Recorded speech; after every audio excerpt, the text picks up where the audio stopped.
Let's talk about Argentina, a country famous for its passionate tango, world-class steak, football legends like Messi, and sadly, a reputation for economic chaos that overshadows its many achievements. Argentina is a land of contrasts, where vibrant culture and natural beauty meet a history of financial turmoil. It's the only major nation in modern history to fall from first world status to what we now call an emerging market, a rare and dramatic reversal of fortune that still baffles economists and historians alike.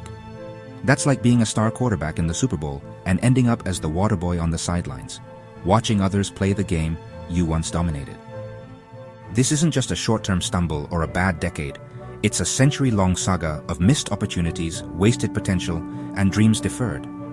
Imagine building a gleaming skyscraper, a symbol of progress and hope, only to watch future generations tear it down and replace it with bouncy castles. That's Argentina's economic story in a nutshell, a cycle of building up and tearing down.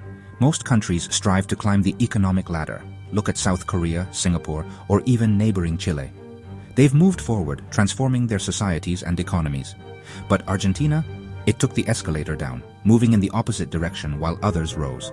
It's the Benjamin Button of economies, aging in reverse, growing younger and less developed as time goes on.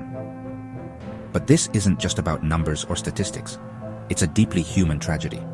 It's about dreams lost, savings wiped out, families uprooted, and a constant sense of uncertainty that hangs over everyday life. How does a country blessed with fertile land, a vibrant culture, and a place on the world stage end up trapped in crisis after crisis, seemingly unable to break the cycle? The answer lies in a toxic mix of political instability, populist promises that can't be kept, and decades of economic mismanagement that have eroded trust and hope. Argentina's story is a powerful warning for the world. No nation's fortune is guaranteed, and reversals can happen faster than anyone expects. We need to understand Argentina's journey, not just to pity its people, but to recognize the warning signs in our own countries. Let's dive in and see what lessons we can learn from this remarkable cautionary tale. Rewind to the early 1900s. Argentina was a global powerhouse, a nation that seemed to have everything going for it. Its cities buzzed with energy, and its countryside was a sea of opportunity. In 1913, Argentina's GDP per capita ranked among the world's top 10. It was wealthier than France and Germany, and its prosperity rivaled that of the United States. The country was a magnet for investment and innovation. As rich as an Argentine wasn't just a saying. It was a genuine expression of awe in Europe, reflecting the country's remarkable reputation for wealth and opportunity. Buenos Aires was called the Paris of South America, its grand boulevards and elegant buildings a testament to its ambition. The city's growth was fueled by the fertile pampas, where agriculture thrived. Argentina became the world's breadbasket, shipping vast quantities of beef and grain to hungry markets in Europe. Its agricultural exports were the envy of nations. Thanks to the invention of refrigerated ships, Pampas steak could arrive fresh in London, Paris, or Berlin, transforming Argentina into a culinary legend abroad. This export boom funded grand infrastructure projects, railways, ports, and public buildings, and attracted millions of European immigrants seeking a better life. Immigrants brought skills, dreams, and ambition, helping to build a dynamic, cosmopolitan society where cultures mixed and innovation flourished. Cities swelled with newcomers, and prosperity seemed endless. Cafes, theaters, and bustling markets became symbols of a thriving urban life. Argentina built one of the world's first subways, boasted a strong currency, and even loaned money to other countries, signs of a nation at the forefront of progress. To many, it looked destined for permanent first world status, a shining example of what a young nation could achieve.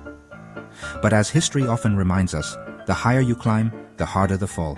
Success can be fragile, and fortunes can change in an instant. And Argentina, once the land of promise, was about to fall hard, its golden age giving way to a new, uncertain chapter. So, what went wrong? The Great Depression hit, and Argentina's politics fractured. In 1930, a military coup toppled the government, starting a cycle of coups and instability. For 50 years, Argentina swung between weak civilian governments and military juntas. This chaos made long-term planning impossible. Into the void stepped populist leaders, promising simple solutions and social justice. They spoke to the working class, offering protection and pride. The old free market model was replaced by state intervention, nationalizing industries, imposing price controls, and trade barriers. The government became the star player, not just the referee. This shift set Argentina on a path away from prosperity and toward chronic crisis. Enter Juan Perón, a charismatic colonel who reshaped Argentina. With his wife Evita, he built Peronism, a movement still powerful today. Perón expanded social spending, nationalized industries, and empowered labor unions. For many, he was a hero for the poor. For others, a destroyer of the economy. His policies taxed agriculture, imposed price controls, and isolated Argentina from global markets. The government spent far more than it earned, printing money and fueling inflation. Perón's legacy: social protection, but also unsustainable spending and state control. Economic decisions became political tools, not long-term strategies. This model of fiscal indiscipline echoed for decades. Peronism's paradox: it helped the poor, but sabotaged the economy. After Perón, Argentina entered a cycle of boom and bust. Military and civilian governments repeated the same mistakes, borrowing heavily and overspending. Debt piled up, and every crisis made repayment harder. Sovereign defaults destroyed Argentina's credibility. Inflation became a way of life, wiping out savings and fueling chaos.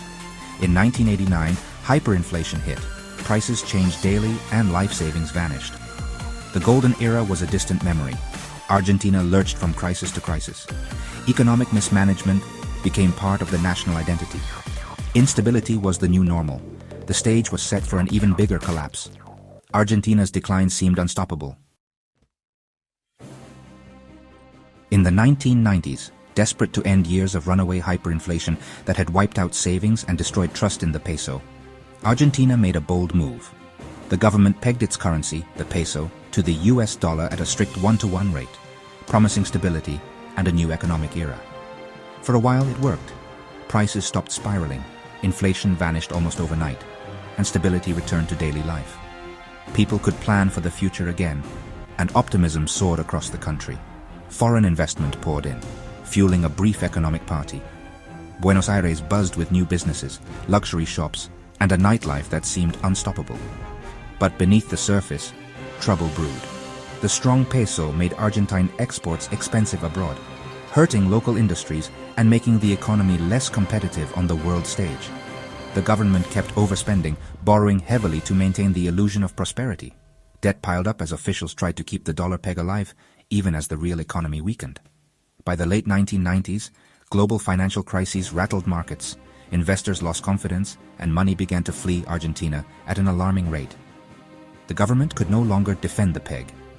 A deep depression hit, businesses shuttered, and ordinary people found their savings trapped behind locked bank doors.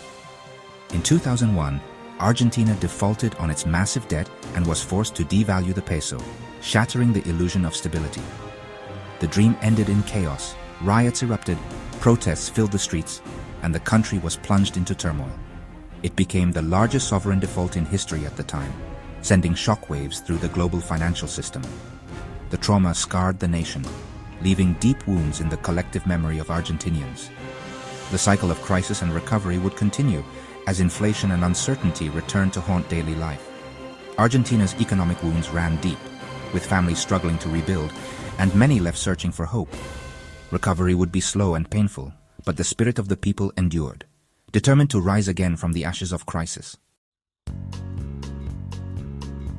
After the 2001 collapse, Argentina briefly recovered, but old habits returned. By 2023, the country was broke, running huge deficits and printing money non-stop. Inflation exploded, 211% annually, the world's highest. Prices tripled every year, salaries evaporated instantly. Saving was pointless, and the economy stagnated. Poverty soared. 40% of Argentinians live below the poverty line. Families struggled to eat. The middle class was hollowed out. The nation was desperate for change. Traditional parties were discredited. People wanted something radically different. The 2023 election became a turning point. Argentina was at a breaking point, ready to gamble on anything new. The pain was overwhelming. The stage was set for a political earthquake. Enter Javier Milei, a wild-haired economist with a chainsaw and radical ideas. He promised to slash the state, bulldoze the central bank, and end the political caste. In late 2023, he won the presidency in a landslide. Milei unleashed shock therapy, halved ministries, fired thousands, cut subsidies, and froze public works. For the first time in years, Argentina ran a fiscal surplus. Inflation, after an initial spike, plummeted from 25% monthly to 2.4% by late 2024. The central bank stopped printing money, and financial markets regained confidence. On paper, the plan worked. But the social cost was immense: recession, soaring prices, and collapsing purchasing power. Businesses struggled, and daily life became a battle. Supporters called it necessary pain. Critics called it cruel. The cure was as harsh as the disease. Argentina was undergoing economic surgery, without anesthetic. Milei's reforms brought brutal social consequences. Poverty surged. Over half the country couldn't afford basics, and child poverty neared 70%. Soup kitchens overflowed. Families faced impossible choices. The removal of subsidies hit the poorest hardest. For many, macroeconomic stability felt distant and abstract. Yet, by late 2024, there were signs of recovery. Consumer spending and manufacturing ticked up, and wages outpaced inflation. The World Bank projected 5% growth for 2025. Despite hardship, Milei's approval stayed high. Many Argentinians were willing to endure more pain for a chance at real change.